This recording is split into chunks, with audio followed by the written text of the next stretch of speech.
FBR April کا ماہانہ tax ہدف حاصل کرنے میں ناکام ہو گیا۔ ذرائع کے مطابق رواں مالی سال کے پہلے 10 ماہ میں FBR کو بڑے ٹیکس شارٹ فال کا سامنا رہا۔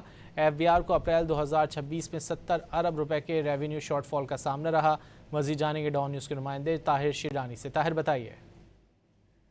جی، جو ذرائع سے ہمیں عبوری ٹیکس اعداد و شمار موصول ہوئے ہیں اس کے مطابق FBR اپریل کا ماہانہ اور رواں مالی سال کے پہلے جو 10 ماہ کا ٹیکس ہدف ہے وہ حاصل کرنے میں FBR ناکام ہوا ہے۔ FBR کو اپریل میں جو ٹیکس شارٹ فال ہے وہ تقریباً 70 ارب روپے اور رواں مالی سال کے پہلے 10 ماہ میں مجموعی طور پر جو شارٹ فال ہے وہ بڑھ کر 680 ارب روپے تک پہنچ چکا ہے۔ ذرائع کے مطابق جولائی تا اپریل جو 10 مہینے ہیں اس دوران FBR نے 10,264 ارب روپے کا ٹیکس جمع کیا، جبکہ اسی دوران FBR کا ٹیکس ہدف 10,944 ارب روپے تھا، جبکہ جو اپریل میں FBR نے ٹیکس وصولیاں کی ہیں وہ 959 ارب روپے اور جو ٹیکس ہدف تھا اپریل کے ایک مہینے کا وہ 1,029 ارب روپے تھا۔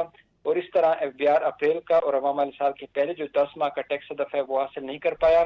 ذرائع کے مطابق یہ اب پوری اعداد و شمار ہے اور اب اعداد و شمار کو حتمی شکل دینے کے بعد جو ٹیکس ہدف ہے وہ بھی حاصل نہیں ہو پائے گا، اور جو ٹیکس شارٹ فال ہے وہ بڑا ٹیکس شارٹ فال ہے اور اس میں مزید اضافے کا بھی خدشہ ظاہر کیا جا رہا ہے، کیونکہ FBR مسلسل کئی مہینوں سے جو ٹیکس ہدف ہے ماہانہ بنیاد پر وہ حاصل نہیں کر پایا ہے، جس کی وجہ سے جو FBR کا ٹیکس شارٹ جی، فال ہے وہ ہر مہینے کے بعد اس میں اضافہ ہو رہا۔ بہت شکریہ طاہر شیرانی ان تفصیلات کے لیے۔